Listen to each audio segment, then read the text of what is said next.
Alhamdulillah rabbil alamin. Nahmaduhu wa nasta'inuhu wa nastaghfiruhu wa na'udzu billahi min sururi anfusina wa min sayyiati a'malina. May yahdihillahu fala mudilla lahu wa may yudlil fala hadiyalah. Asyhadu an la ilaha illallah wa la syarikalah wa asyhadu anna Muhammadan 'abduhu wa rasuluhu wa la nabiyya ba'dah. Allahumma salli wa sallim ala nabiyyina Muhammadin fil awwalin wal akhirin. Allahumma salli wa sallim ala nabiyyina Muhammadin fil mala'il a'la ila yaumiddin. Qala rabbi israh li sadri wa yassir li amri wahlul 'uqdatam min lisani yafqahu qawli.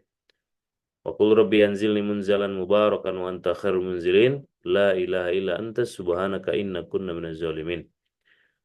Alhamdulillah, ananda semuanya, ibu bang kakak, bersyukur kita kepada Allah Subhanahu wa taala. Alhamdulillah, banyak-banyak kita ucapkan lafaz yang begitu mulia yang bisa menenangkan hati dan pikiran kita, ya, dari segenap apapun problematika, kondisi, keadaan, tantangan yang kita hadapi hari ini sampai dengan detik ini. Ketika kita kemudian pulangkan kembali segala pujian itu kepada Allah, maka disitulah ringan, ya, keridoan dan keikhlasan itu timbul karena ucapan Alhamdulillahirabbil alamin mengandung makna yang begitu indah yang bisa membuat hati kita nyaman, ya, seketika ketika kita mendapatkan apapun, baik itu senang ataupun duka, ya. Senang ya sudah jelas, agar senang kita itu tidak terjebak kepada kemudian mensekutukan Allah, ya, agar euforia yang kita sedang alami atau sebuah selamat yang sedang kita gapai begitu, apapun itu, tidak membuat kita kemudian menduakan Allah, maka salah satunya adalah dengan mengucap atau menimpanya dengan alhamdulillah. Begitupun kalau lagi berduka, jauh lebih penting. Jadi sejatinya alhamdulillah itu jauh lebih penting kita ucapkan ketika kita sedang berduka atau sedang menghadapi sebuah situasi atau kondisi yang mungkin nggak ideal, nggak sesuai dengan harapan dalam hati kita, gitu. Maka ketika kita kemudian timpa dengan alhamdulillah, insya Allah itu membantu kita untuk lebih ikhlas, lebih ridho untuk menerima ketetapan Allah Subhanahu wa Ta'ala. Selawat berikan salam kepada baginda Rasulullah Sallallahu Alaihi Wasallam. Selawat yang kemudian membuat kita terus layak untuk terus menjadi bagian dari barisan umatnya, sehingga kemudian insya Allah segala apa yang kita lakukan, kerjakan, dihitung, dicatat, ya, diterima oleh Allah Subhanahu Wa Taala sebagai bagian dari bukti ittiba kita kepada sang baginda Rasulullah Sallallahu Alaihi Wasallam, sehingga kelak kita termasuk pada umat yang berhak menerima syafaat darinya dan masuk surga bersamanya. Amin amin ya rabbal alamin. Sebelumnya turut berduka cita buat Ananda, ya, salah satu CS kita, Kanit CS kita dan keluarga, karena kemarin kita dapat informasi setelah kajian eh, berpulang ke rahmatullah, dipanggil oleh Allah SWT untuk kembali ke haribaannya, ya. Mudah-mudahan husnul khotimah, ya, nenek, ya. Nenek apa kakek? Nenek, ya. Nenek, ya, nenek dari Ananda. Oke, Bang. Oh, kakek, ya. Oh, Kakek dari Ananda. Insya Allah husnul khatimah, diterima segala amalannya di sisi Allah, terbaik, tempat terbaik, dan diampunkan segala dosanya, dan keluarga semuanya diberikan kesabaran, ketabahan, yang mana kesabaran dan ketabahannya itu menjadi penggugur dosa insya Allah. Amin amin ya rabbal alamin. Begitu juga buat Gogik, ya, kita doakan segera kembali ke Pondok CEO, dan kita doakan semoga ibundanya diberikan kesehatan, kembali pulih, dan tiada sakit setelahnya, gitu ya. Dan apa namanya, eh, Ananda Ufi, ya, Upi, ya, adiknya Gogik, diberikan kesabaran, ketabahan karena eh, qadarullah Upi nggak bisa lanjut di Pondok CEO karena mau menjaga atau merawat ibunda, gitu, karena memang satu-satunya Upi yang diharapkan untuk bisa merawat me- ini bunda di rumah begitu. Nah, insya Allah itu lebih mulia, ya, dan mudah-mudahan UPI bisa menerimanya, menjalani dengan ikhlas, dan itu menjadi jalan surga untuk UPI insya Allah. Amin amin ya rabbal alamin. Baik, kita lanjutkan kajian 1 2 kita.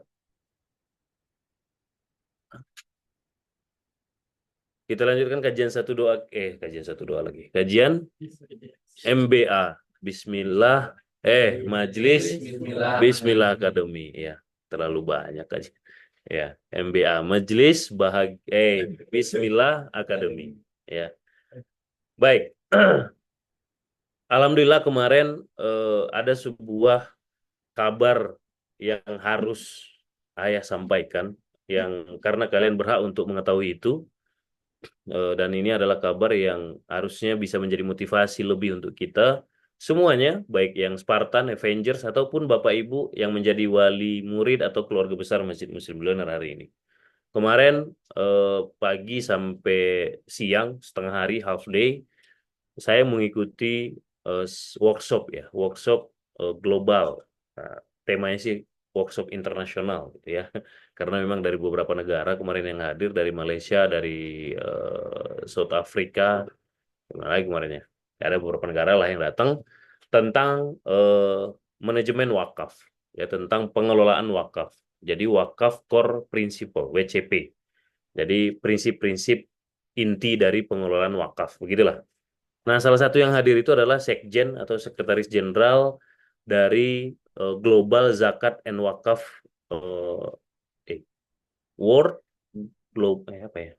Nah, itulah pokoknya zakat dan wakaf internasional gitu lah, global gitu ya. Global wakaf deh, Global Zakat and Wakaf Foundation. Nah, yang isinya lebih kurang ada 41 negara hari ini, ya termasuk Indonesia, Malaysia, ya 41 negara lah ya, nggak hafal 41 negaranya ya, karena kemarin nggak bagian dari yang harus dihafal ya. 41 negara, dan kemarin Profesor Dr. Muhammad Ghazali, Muhammad Ghazali Muhammad Nur. Nah, jadi satu namanya dua Muhammad. Jadi satu orang Muhammad Ghazali Muhammad Nur gitu namanya. Nah, beliau adalah sekjennya, sekretaris jenderalnya, langsung hadir sebagai keynote speakernya, sebagai pembicara inti bersama Dr. Henry Tanjung, penggiat wakaf juga, salah satu waktu itu yang pernah memimpin Badan Wakaf Indonesia (BWI). Sekarang udah jadi pembina di sana. Nah, karena judulnya workshop, ya, jadi kalau workshop itu kan interaktif ya, banyaknya diskusi, studi kasus dan seterusnya. Kalau pelatihan itu satu arah, ya peserta dengerin, catat, paling kalau ada pertanyaan bertanya. Tapi karena judulnya workshop, nah, maka banyaknya diskusi, brainstorming, ya. Dan alhamdulillah saya sangat bersyukur dapat informasi posternya, karena banyak banget kemarin informasi dan data dan fakta serta harapan ya, bahwasanya oh ternyata apa yang sudah dan sedang kita lakukan di Masjid Muslim Billionaire ini adalah insya Allah on the track, dan ini akan menjadi bagian daripada apa ya, future ya, world future, masa depannya dunia, bahkan masa depan perekonomian, peradaban, sosial dan seterusnya lah di dunia. Karena kemarin bicara dari sisi ekonomi, dari sisi sosial, dari sisi pendidikan, kemarin berbicara di situ, karena dibuka kemarin oleh Prof. Didin Hafidudin, ya, tokoh di salah satu tokoh dan pembina lah ya di Ibnu Khaldun, Universitas Ibnu Khaldun di Bogor. Terus dilanjutkan sama rektornya Ibnu Khaldun, dan rektor kemarin membacakan salah satu yang ayah ingat banget itu, bahwasanya hari ini, per hari ini, di Bogor saja itu ada 8.000 anak-anak lulusan SMA yang nggak bisa melanjutkan studi. Yang akhirnya, ya kalau bahasa beliau kemarin luntang-lantung nggak jelas. Hanya karena satu perkara, apa itu? Ekonomi. Ya, nggak mampu ekonomi untuk melanjutkan studi. Di Bogor saja itu 8.000.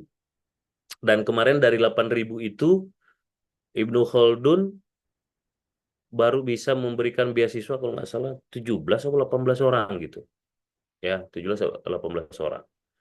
Begitu.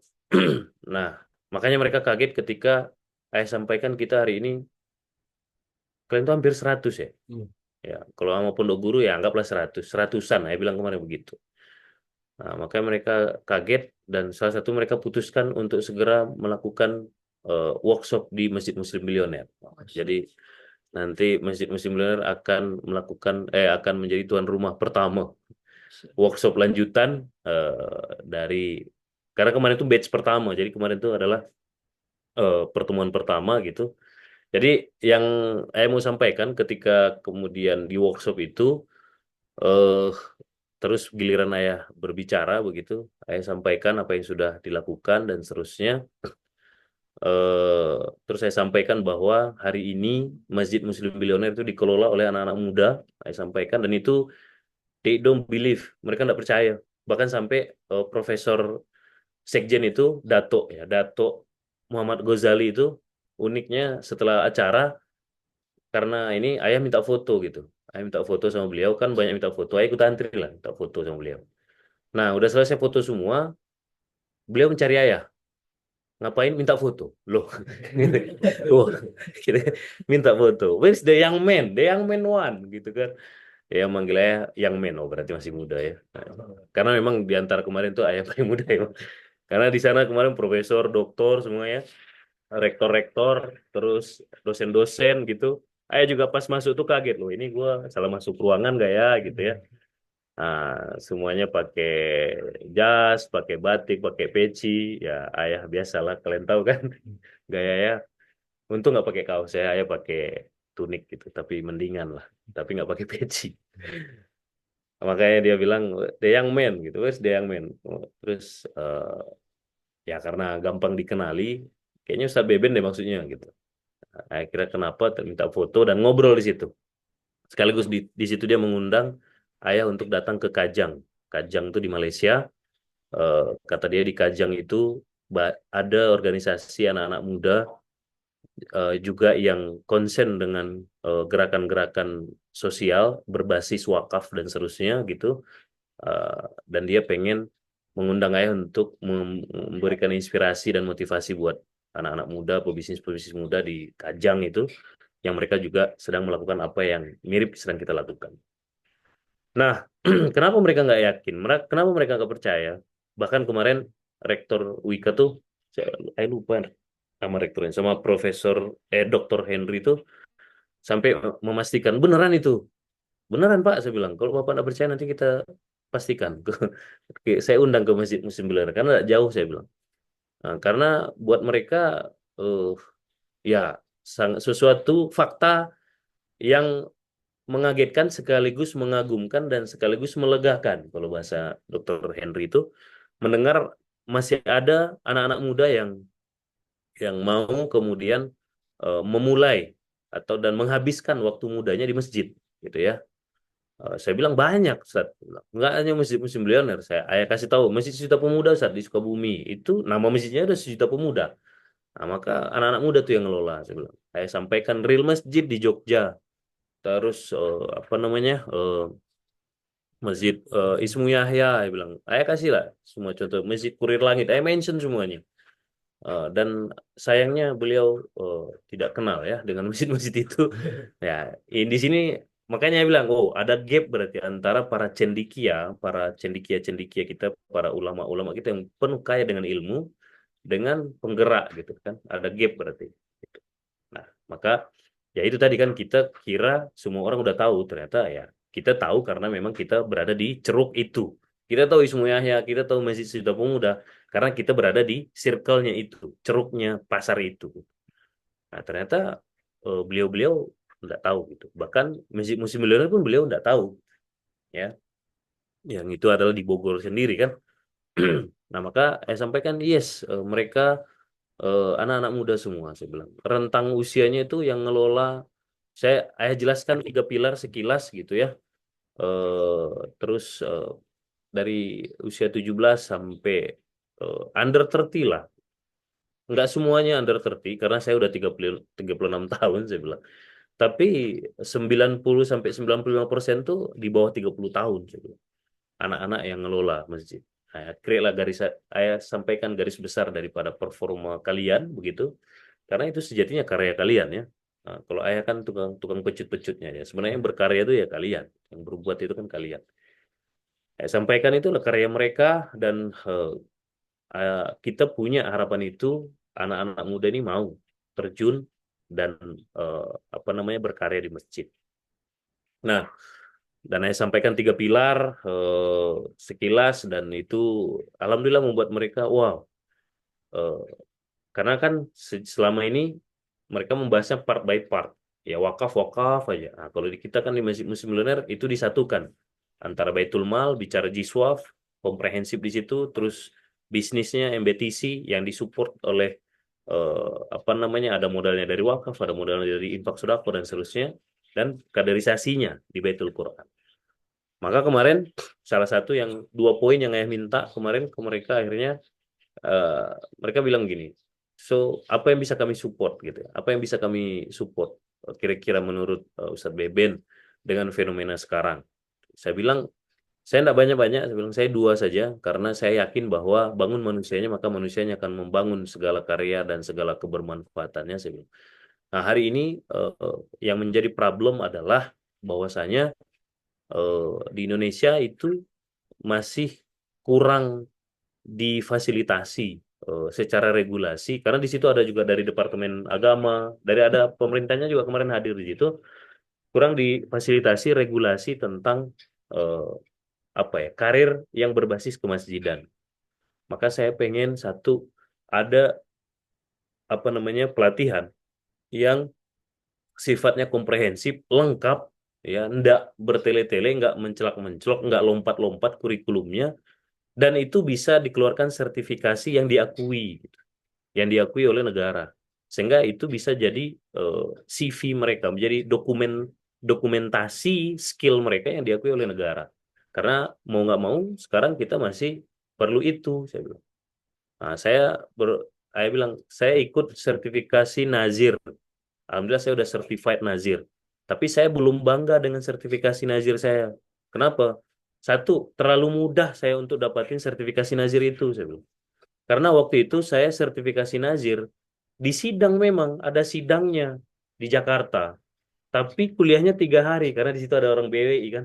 Jadi saya sekaligus saja apa namanya komplain. Ya kalau saya kan ya udahlah dia tersinggung ya kan selama yang benar kalau masa tersinggung kan gitu. Maaf nih gitu, bapak-bapak yang di sini Pak Prof yang dari BWI, saya bilang. Saya kemarin tuh menurut saya terlalu mudah dapat sertifikasi Nazir, saya bilang. Kenapa? Karena saya kuliahnya 3 hari lewat Zoom online, terus sidang 1 hari, dan saya lulus. Sementara selama 3 hari itu saya nggak pernah ikut kuliah online, cuma sehari saya ikut. Itu pun sambil nyetir. Cuma sehari saya izin sambil nyetir off cam diizinkan, maka sambilnya karena memang waktu itu sambi-sambi. Nah, terus sisanya saya belajar lewat apa PDF yang di-share. Dan pada saat sidang saya lulus. Padahal saya tuh sebenarnya udah deg-degan nggak bakal lulus gitu. Makanya saya bilang saya nggak pede dengan sertifikasi saya. Itu yang pertama. Yang kedua, saya dapat certified Nazir wakaf. Certified Nazir wakaf itu ketika yang dibahas itu baru satu part dari segitu banyak pembahasan tentang wakaf. Udah dapat certified Nazir. Betapa ndak berkualitasnya itu sertifikasi. Saya bilang gitu di situ. Nah ini yang menjadi problem di kita. Kita sering kemudian menunggangi ini menjadi nggak tahu tujuannya apa. Maaf nih Bapak Ibu semua. Gitu. Ya orang Malaysia, orang luar negerinya sih ngangguk-ngangguk. Yes, yes gitu. Tapi yang dalam negerinya kayak mulai kesal gitu ngeliat saya kayaknya. Gitu kan. Ini orang gitu kan. Nah, maka itu yang pertama saya pengen apa namanya dibikin sekolahnya sekalian gitu. Walaupun tidak sekolah everyday, tapi workshopnya itu atau pelatihannya itu yang komprehensif. Dari A sampai to Z-nya wakaf itu dibahas di situ, disidangkan, baru dapat sertifikat. Sehingga kita yang punya sertifikat itu pede. Kalau saya sejatinya tidak pede. Makanya sampai sekarang tuh saya nggak mau, saya nggak bolehin kalau saya diundang kemana-mana tuh dicantumin certified Nazir, jangan. Saya sebenarnya kalau dipaksa tuh baru saya mau. Kalau udah butuh banget baru. Nggak. Kenapa? Nggak pede sejatinya. Kebayang nggak kalau Nazirnya nggak pede, gimana Nazirnya mau kemudian menghadapi orang-orang kaya yang mau berwakaf? Orang kaya dia nggak pede karena kepercayaan diri itu lahir dari apa? Dari pengetahuan. Karena kepercayaan diri itu lahir dari pengetahuan. Kalau kau tahu, kalau kau knowledge-mu ada, kau menguasai ilmunya, pede pasti.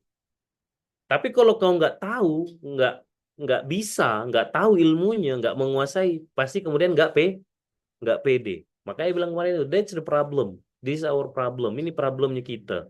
Khususnya di Indonesia, saya nggak tahu di yang lain. Tapi ini khususnya di Indonesia. Kenapa wakaf itu belum menjadi sebuah instrumen yang begitu dahsyat? Kenapa kemudian UIK, Universitas Ibnu Khaldun, kalah sama Masjid Muslim Milioner dalam ngasih beasiswa? Masjid Muslim Milioner udah bisa ngasih seratusan beasiswa full sampai biaya hidup. Wika baru 718 sih kemarin, 18 kalau ayah salah, kalau ayah nggak salah ya. Baru 18 itu pun nggak full. Kenapa? Karena cuman biaya kuliah kan. Jajan masih sendiri dia. Makan masih sendiri dia pikirkan. Tempat hidup masih sendiri dia pikirkan. Kenapa kalah? Karena tadi. Karena generasi mudanya tidak dibekali oleh ilmu pengetahuan. Sehingga jangan heran ketika kemudian pengelolanya tidak pede, nggak pede ketemu bisnismen, nggak pede ketemu miliarder untuk ngajak kemudian berjiswaf. Padahal SK, surat keputusan, surat perintah. Tahu SK kan? Kalau PNS tuh ada SK-nya tuh. Ya, kalian kan juga udah ada SK-nya kan? Nah, SK pengangkatan, SK pemecatan. Nah, SK seorang nazir, SK seorang amil, SK seorang marbot masjid untuk ngajak nih, SK para CS nih, SK para digital fundraising nih, ya, SK semua kita lah. SK-nya itu dari siapa? Dari dari Allah SK-nya itu. SK itu kan surat perintah kan, surat keputusan kan. Dari Allah. Surat apa? At-Taubah ayat 103. Apa bunyinya? Khudz min khudz min amwalikum. Fi'il amr tuh, perintah, khudz, ambil, ambil. Makanya karena ini perintah, kalau ada yang membangkang boleh dihukum nggak sebenarnya? Boleh dihukum. Loh, Abu Bakar radhiyallahu an, Abu Bakar ketika kemudian baginda Rasulullah SAW meninggal, maka Abu Bakar itu sibuk perangnya sama siapa? Memerangi siapa? Orang-orang yang nggak mau bayar zakat. Perang loh, perang. Abu Bakar itu bikin pasukan, membentuk pasukan untuk perang. Dengan siapa? Bukan dengan orang yang menyerang Madinah untuk menghancurkan Madinah, enggak. Orang Muslim yang nggak mau bayar zakat. Itu SK gitu. Makanya kemarin saya sampaikan, SK kita tuh kuat Bapak Ibu semua, Bapak-bapak, profesor, dokter, semuanya guru-guru saya. Tapi kenapa kita nggak pede menjalankannya hari ini? Padahal dataran faktanya lengkap tuh. Ayah sampai beli bukunya Dr. Henry itu karena penelitiannya cakep lah beliau. Akademisi, orang pintar kan. Salah satu datanya apa? Kalau orang Indonesia yang wajib zakat, bayar zakat semuanya, maka lunas utang kita. Nah, coba itu. Berapa utang kita? 8.000 triliun kabar terakhir dari Pak Mulyono kan? 8.700 triliun. 8.000 triliun. Itu kalau dibelikan kerupuk Palembang. Hah? Iya, banjir kerupuk Bogor nih, ketutupan sama kerupuk, nggak bisa lewat mobil. Iya kan? Ah, bukan hanya selesai kemiskinan tuh, selesai. Tapi kenapa nggak terjadi? Karena tidak punya ilmunya. Sehingga ketika nggak punya ilmunya, nggak pede menjalankannya. Gitu loh. Oke. Nah, maka kemarin apa namanya di situ ya karena ya akhirnya cukup lama di bagian ayah pembahasannya. Ya alhamdulillah jadi dapat spotlight gitu. Jadi dapat lampu sorot jadi pembahasannya di situ. Karena memang Prof. Dr. Ghazalinya begitu buat beliau begitu apa ya? Ya beliau kemarin di pihak ayah lah. Pokoknya kemarin rombongan Malaysia itu ada 4 orang, profesor semua gitu. Ada ibu-ibu 2 orang juga profesor, bapak-bapak. Itu semuanya mengiyakan gitu. Yes, that's right, that's right. Nah, boleh, boleh, boleh, itu boleh. Nah, apa yang disebut dengan Pak Cik nih, boleh, itu boleh betul. Nah, kita punya itu problem lah ya. Nah, sekarang nih, wah gitu dia kan ngomongnya. Nah, jadi karena saya juga Upin Ipin kan, nah, saya bisa bisa mengenali bahasanya. Nah, jadi akhirnya kemarin itu eh, Dokter Henry Tanjungnya sampaikan, kayaknya boleh nih nanti pertemuan kita berikutnya kita laksanakan di Masjid Musim Bilioner, sekaligus melihat, berkunjung dan melihat apa yang terjadi di sana, apa yang sedang berjalan di Masjid Musim Bilioner. Terus yang kedua, sama dokter itunya, ketika yang kedua itu, ketika dicari akhirnya kenapa, ternyata dia take a picture. Oh, saya bilang tadi tadi udah Dato. Oh, ini enggak buat saya. Oh ya, siap. Foto, dia bilang ini saya mau tak nampakkan. Mau tak nak kasih ke anak-anak muda yang lagi di Kajang. Bolehlah nanti Ustadz Beben ya. Saya undang ke Kajang, saya ajak keliling-keliling. Saya untuk bicara ke tim di sana. Dia bilang ada anak-anak muda juga di sana yang sedang concern dengan itu. Nampaknya butuh inspirasi dan kolaborasi. Dan dia bilang sangat terbuka untuk kolaborasi. Nah, apa yang saya mau sampaikan di sini? Bahwasanya, saya mau sampaikan kepada semuanya, baik yang antum Avengers, baik yang antum Spartan, baik Bapak Ibu, ya, yang hari ini menjadi wali murid, baik anak-anak ayah yang ada di SMP. Kami kan masih SMP ya, ya terus emang kau nggak bakal SMA, ya kan? Bahwasanya hari ini SMP IT berada di bawah naungan masjid, dikelola oleh prinsip-prinsip kemasjidan. Hari ini Pondok Guru, hari ini Pondok CEO berada kaderisasi yang di bawah naungan masjid. Saya cuma mau sampaikan bahwasanya apa yang kita jalankan, apa yang kita lakukan, apa namanya, in the right way, gitu, di jalan yang tepat, gitu. Bahwasanya kalau kita serius di sini, sungguh-sungguh di sini, ya mujahadah kita, sabar kita, menjalankan ini semua, terus kita kemudian haus dengan ilmu, jangan malas belajar. Makanya kan saya sering bilang, KBM is number one. Selalu saya sampaikan kan. Ke Bunda saya sampaikan di Martabak Ungu. KBM number one. Mau katanya omset lagi mantap-mantapnya. Ketika tiba waktu KBM, KBM. Di pondok juga saya sampaikan, KBM is number one. Kegiatan belajar mengajar tetap nomor satu. Ya, nggak boleh dikalahkan dengan yang lain. Kalau urgent banget, barulah. Itu pun harus izinnya lewat ayah. Ayah yang melihat urgent nggak, benar nggak urgent, baru boleh. Kenapa? Nah, kalau kita pelajari ini adalah masa depan dari apa? Masa depan dari masa depan dari dunia. Karena kemarin dibahas dari Prof apa Dr. Muhammad Ghazali itu, Dato Muhammad Ghazali itu, bahwasanya ini tuh bukan, beliau baru pulang dari konferensi tentang wakaf di Leeds. Di Leeds itu berarti mana? Inggris. Ya kan, terus dari Moskow, Rusia. Jadi bahkan negara-negara Eropa itu terbuka dan mempraktekkan konsep wakaf. Konsepnya mereka praktekkan. Tuhannya yang mereka nggak akui kan. Begitu. Nah, artinya ini adalah konsep yang prudent dan yang proven, ya, untuk kemudian menjadi tata kelola, baik itu dari sisi kemandirian ekonomi, sosial, bahkan pendidikan di masa depan. Dan ketika kalian menjalankan ini semua, siapa pelaku-pelaku itu nanti di masa depan? Siapa? Kalian. Makanya hari ini yang di Pondok CEO, yang hari ini dia di finance, maka akan lahirlah kemudian ahli-ahli finance yang ngerti tata kelola wakaf yang baik dan benar. Tata kelola jiswaf yang baik dan benar. Yang hari ini dia di fundraising, di CS, maka akan lahir nanti ahli-ahli apa? Ahli-ahli komunikasi dan maintenance. Para para wakif, para orang-orang yang berwakaf. Kalau kita sebutnya OTA, gitu loh. Karena itu yang kemarin dibahas. Titik berat yang dibahas kemarin adalah good nazir governance. Nah, itu bahasa mereka kemarin. Karena ini wakaf spesifiknya, maka disebutnya nazir. Kalau zakat disebutnya amil, gitu kan. Nah, kalau di saya bilang kemarin, saya nyebutnya SPA, saya bilang.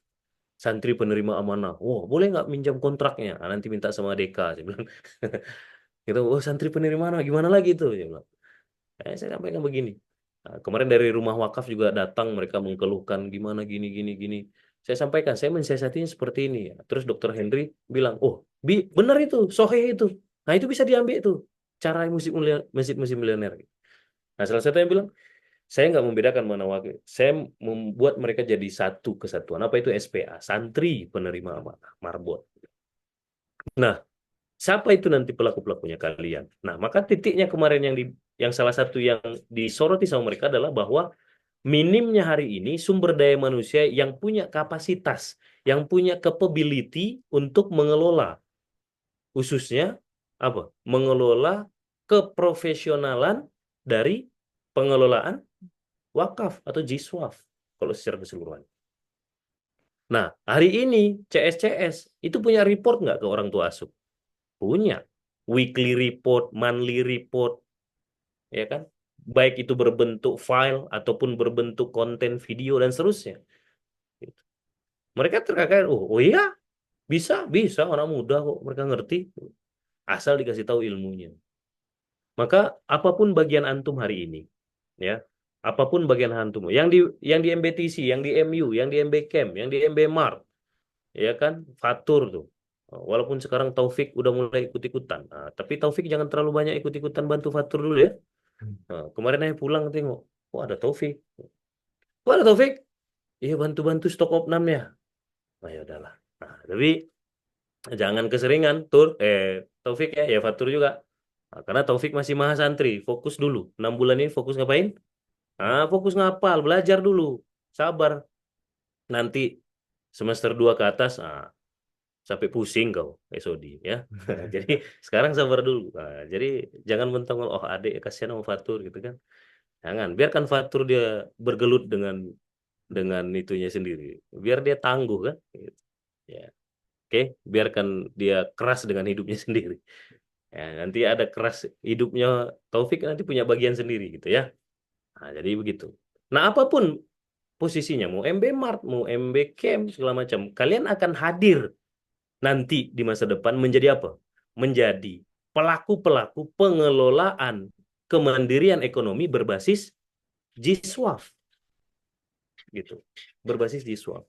Nah, ini sebenarnya grand design ya, gambaran besar yang Ayah sama Abi lihat. Makanya kita bikin konsepnya Pondok CEO, konsepnya aneh lah kan, ya kan? Dan seterusnya, keras pendidikannya dan seterusnya. Kenapa? Karena memang apa yang sedang kalian alami ini, apa yang sedang di apa ya di apa namanya dijejelin ke kalian ini adalah bagian dari jawaban problematika umat saat ini. Yang dibutuhkan umat itu emang generasi, makanya sekelas beliau-beliau kemarin itu terkaget-kaget mendengar itu, mendengar kiprah kalian gitu. Yang saya ceritakan bukan kiprah ayah, kiprah kalian gitu. Itu mereka semua yang berkarya sih. Ya. Nah, mulai dari Baitul Quran ya cerita, Baitul Muamalah ya, sekilas saya ceritakan. Dan itu semuanya anak-anak yang kelak akan menjadi masa depan kita. Anak-anak muda generasi kita. Yang hari ini disebut dengan Gen Z. Yang hari ini di luaran sana dikeluhkan banyak Gen Z itu pemalas lah, lemah lah, mental kerupuk lah, dan seterusnya gitu. Nah, tapi kan enggak berlaku dengan kalian. Coba aja lemah-lemah mental depannya. Oh, mati. Hah? Ya kan? Ya, itu berlaku dengan kalian. Kenapa bisa? Saya bilang, saya kemarin ditanya sama Rumah Quran dari Bandung. Rumah Quran, Rumah Wakaf. Itu gimana treatmentnya Ustaz ya? Saya yakin itu bukan karena saya yang jago, saya bilang. Tapi treatmentnya adalah karena memang mereka, saya paksa hidup berdampingan dengan Al-Quran, saya bilang. Jadi Allah yang memaintain, saya bilang. Allah yang memaintain itu. Kenapa? Karena memang Baitul Quran lah yang kemudian menjadi pedoman hidup mereka. Dipaksa untuk berinteraksi dekat dengan Al-Quran. Bahkan saya bilang, bahkan kalau di sana tuh SPA itu nggak gajian kalau belum setoran hafalan Quran. Terus kata Dokter Henry, ya, rektor, bisa, bisa. Apa bulan nggak bisa? Bisa, dia bilang. Orang saya tanda tangan SK-nya, dia bilang. Pilihannya kan cuma dua, ikut atau enggak. Enggak ikut, take it or leave it. Ambil atau tinggalkan, saya bilang. 0 atau 100%. Saya enggak pernah terima 50% enggak berlaku setengah-setengah.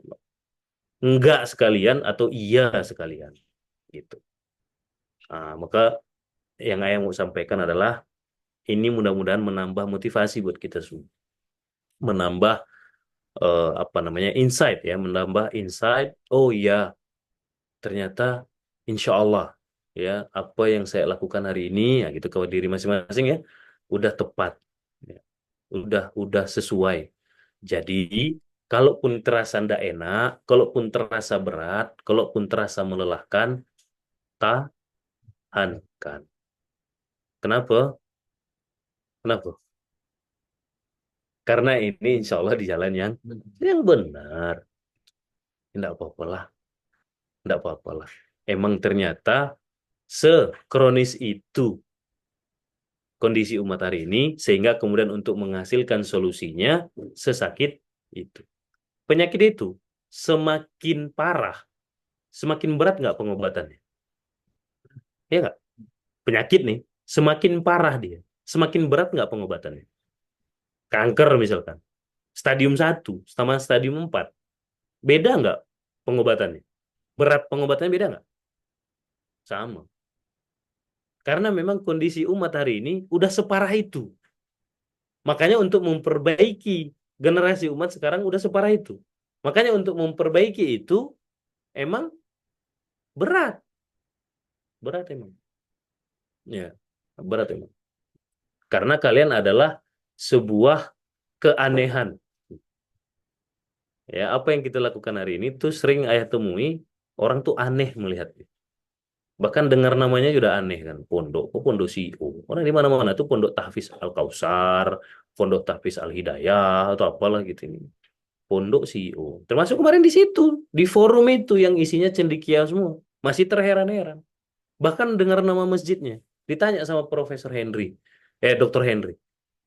Oh, sebelum Ustaz Beben ngomong panjang lebar, saya mau tanya dulu nih. Oh, kenapa nih nama masjidnya Muslim Billionaire? Mantap betul. Gitu. Saya bilang, oh iya Pak, karena memang Rasul dan 10 sahabat yang dijamin masuk surga saja itu semuanya miliarder. Nah, makanya memang Muslim tuh harus miliarder. Makanya namanya Muslim bilioner. Oh iya benar-benar. Dalilnya soheh, kata dia. Lanjutlah, kata. Terus saya cerita lagi. Nah, kita nama pondok sekarang Pondok CEO. Angkat tangan lagi. Ah, saya mau nanya. Pondok CEO. Ya. Nah, pesantrennya apa? Lah itu. Pondok CEO. Ya, itu kan bagian dari program. Nama pesantrennya? Itu, Pak. Pondok CEO. Sampai enggak percaya mereka.